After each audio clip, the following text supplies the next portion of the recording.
Hello guys, my name is Prince and this is Math Center. Subscribe to my YouTube channel for more videos. Post your comments and questions on my social media handles and I'll respond to it. The topic we are treating today is algebraic expressions, and this is the 6th video on the topic. In the previous video, we learned how to multiply two binomials. In this video, we are going to learn how to factorize algebraic expressions. In expansions, we open brackets by using the distributive rule and simplifying afterwards.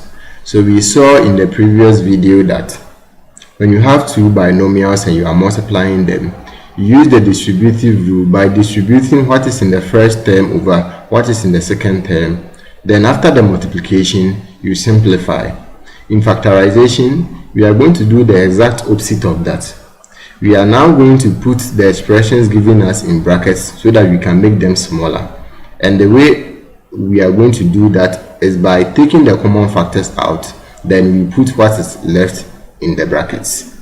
Let's take some examples and see what you're talking about. So you are being told to factorize the following. You have been given from question 1 up to question 6. So let's begin by solving question 1. Now, the main thing that you have to take note of when it comes to factorization is that we use brackets a lot. So you are being told to factorize 2x minus 12. The first step that you have to do is to put the expression in the bracket. Now, after you've put the expression in the bracket, the next thing that you have to do is to take the common factor out. Now, we can see from here that we have 2x minus 12 here. Now, x is only attached to 2. There is no x attached to 12. So that is not a common factor. So we look at the coefficients.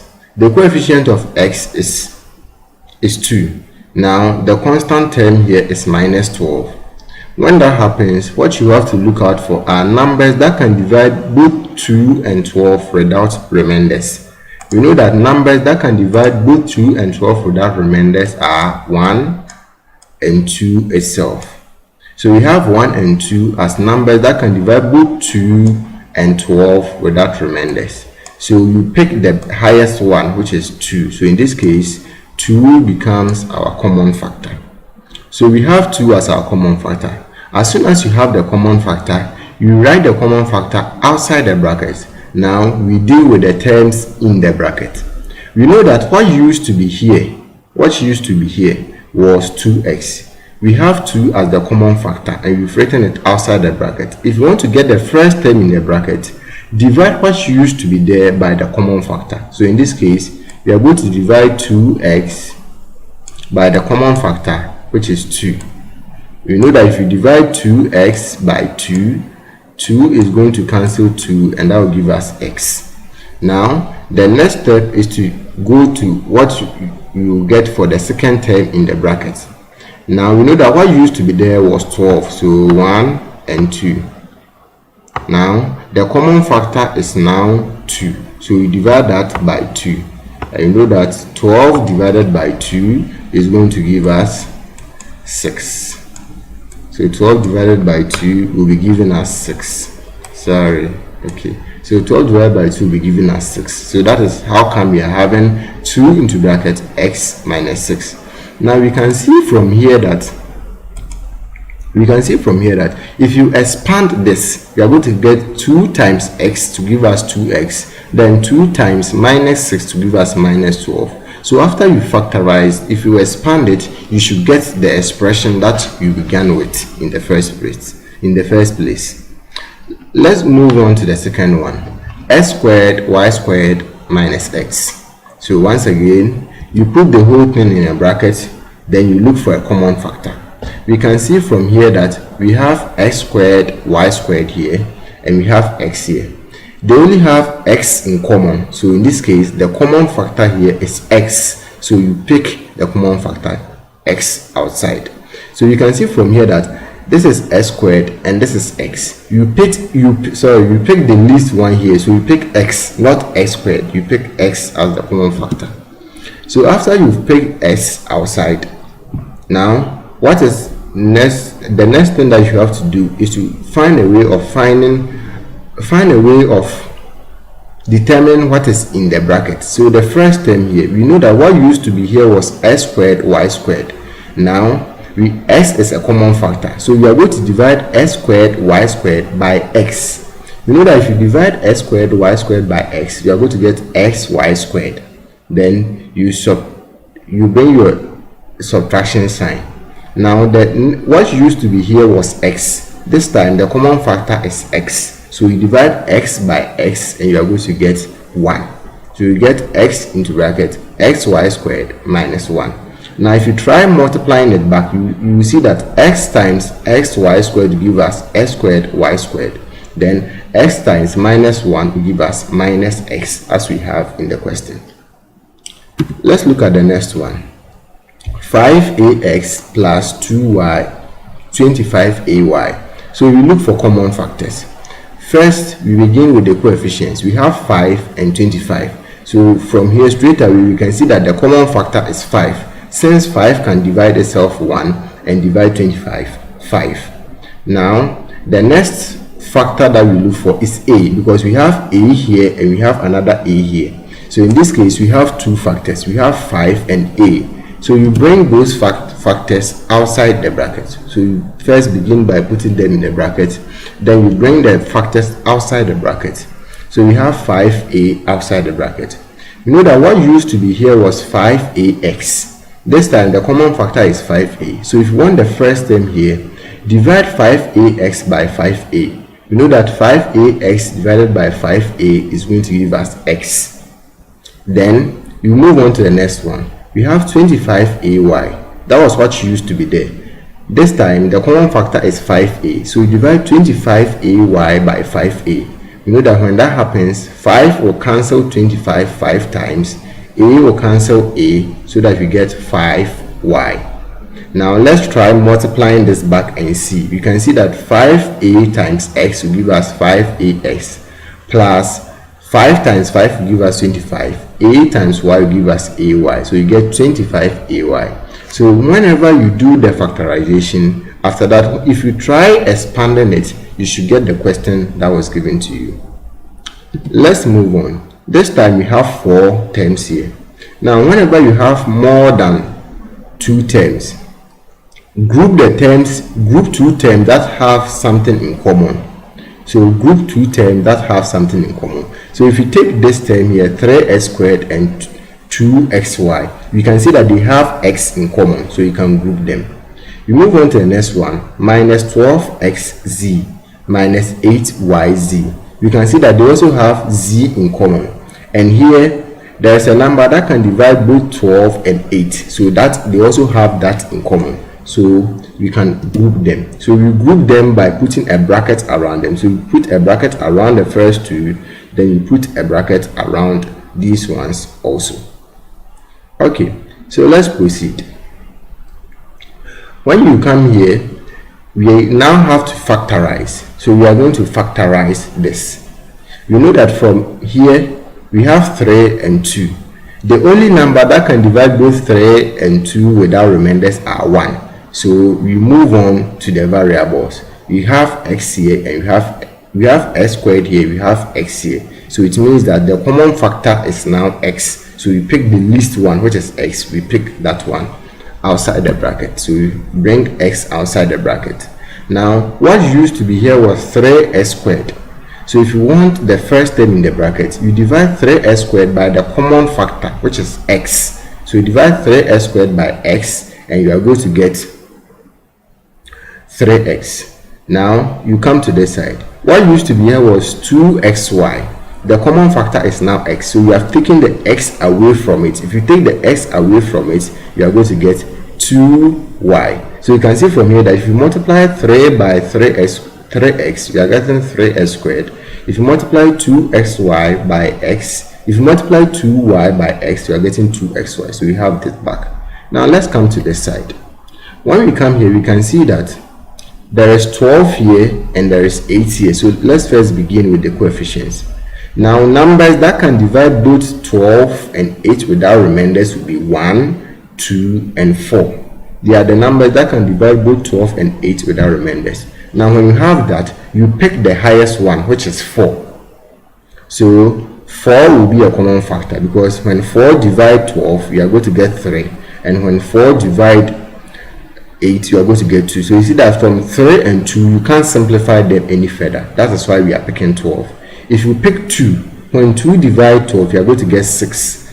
2 divide 8, you get 4. You can see from there that 6 and 4, you can simplify them further, but when you pick 12, you can't simplify further. That is why when you pick 4, you can't simplify further. That's why we are picking 4. So for the coefficients, the common factor there will be 4. Now we look at for the coefficient, the common factor there will be 4. We look at the variables. For the variables, we have x here and we also have x here. Now since you have x here and x here, since you have z here and z here, z is your common factor, so you pick that one in addition to the 4. So you write that outside the bracket. Now we know that what used to be here was 12xz. Now the common factor is now 4z. So if you divide 12xz by 4z, you can see that z will cancel z, 4 will cancel 12, giving us 3. So we have 3x. So here used to be 12xz, but we have taken 4z outside. So what will be left is now 3x. Then we move on to the next part. Now we can see from here that the sign here was negative, but when it came here, it has changed. When you come here, it has changed to positive.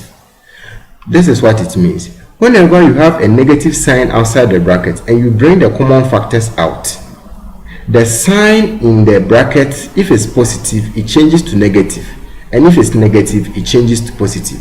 So here we have a negative sign outside the bracket. We brought the common factors, which are 4 and z, outside the bracket. So the sign in the bracket, the sign between the two terms in the bracket, which was negative, is now positive.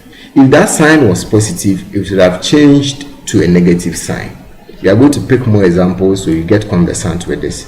Now we can see from here that we have 3x plus 2y in this bracket. We also have 3x plus 2y also in this bracket. They are common there. So when that happens, you are going to pick one of them. Then we pick the common factors that we had also into another bracket. So you put one of the two common ones, which is 3x plus 2y, 3x plus 2y. You pick one of them, then you pick the common factors also. So here, now this one is z, this is not y. So that was a mistake. So here is z, so you are going to get z here. Okay, so we can see from here that we are having 3x plus 2y in one bracket, then you pick x minus 4z in another bracket. Let's take another example. AB minus BC plus AD minus DC. So here what you do is that you group two terms that have something in common. So when you come here, we can see clearly from here that AB and BC have B in common. AD and DC also have D in common, so you can group them. So you group them like that. We have AB. Okay, so from here what I did was that I brought AB, I added AD to AB, then I brought BC and DC together. So nothing changed, I just changed the positions. You can also do it the other way around and you must get the same answer. So AB and AD in one bracket, then BC and DC in also another bracket. So you put the brackets around it. Now from here we can see that AB and AD, the common factor there is A. So we bring A outside the bracket. Then what is inside the bracket? Here used to be AB. You have taken A outside, so it will be left with B. Here used to be AD. You have taken A outside, so it will be left with D. Now when you come here, you have BC and DC. We know that the common factor there will be C. So we bring C. Now we can see from here that here used to be BC, and we've brought C outside the bracket. So what will be left will be B. Now once again, the sign in front of the bracket is a negative sign. we say that when that happens, the sign in the bracket will change. If it's negative, it will become positive. If it's positive, it becomes negative. In this case, it was negative, so it will become a positive sign here, so plus AD. Now you can see that B plus D and B plus D are in the bracket. They are the same, so you pick one of them, then you pick the common factors, which is A and minus C in another bracket. So we have A minus C in one bracket, B plus D in another bracket. Let's pick the next example. X squared minus 2xy plus 3xu minus 6yu. So we pick two terms that have something in common. So this x squared and 2x have x in common. 3xu minus 6yu will have u and 3 in common. So you put them in brackets. So we put this in bracket here. X squared minus 2xy plus 3xu minus 6yu. So we deal with the first bracket. The common factor here will be x. So we bring x outside. Here used to be x squared. So x squared, we've taken one of the x's outside. So you are going to, what is in the bracket will now be x. Then minus, here used to be 2xy. We've brought the x outside as a common factor. So what will be left will be 2y. Then plus, now when you come here, we can see that 3 can divide itself 1 and can divide 6 2. So 3 will be a common factor. So 3 will come outside. Now you have u here and you have another u here. So 3u will be the common factors. Now what used to be here was 3xu. And we have taken 3u outside. So what will be left will be x. Now here used to be 6yu. We have taken 3u outside. So the 6 will now reduce to 2, such that when you multiply 3 by 2, you get 6. We are taking the u outside. Now the y will be left. So you can see clearly from here that what is in the brackets are also the same. So you have x minus 2y in one bracket, x minus 2y in another bracket. So you pick one of them, then you pick the factors that we used in factorize. So x plus 3u. Now you can see that the sign in here was negative. We did not change it because the sign in front here was positive. If the sign in front of the bracket here is positive, you don't change it. But if the sign in front of the bracket is negative, the sign in the bracket separating the two terms will change to the other sign. So if it's positive, it will be negative. If it's negative, it becomes positive. Here, the sign in front of the bracket was positive, so the sign between the two terms in the bracket must be the same. So we are going to have 3 plus 3u. So x plus 3u, in one bracket. Then you pick one of these, x minus y, x minus 2y, x minus 2y. You pick one of them. So 3x plus 3u in one bracket, x minus 2y in another bracket. Thank you so much for watching this video on factorization of algebraic expressions. Pick more examples and follow the pattern that was used in solving the questions in this video. If you have more questions, please interact with me on my social media handles on Facebook at Math Center and on Instagram at mathcenter_shs, and I'll help you to solve it. See you in the next video, where we will tackle another important thing in algebraic expression: difference of two squares. Bye bye.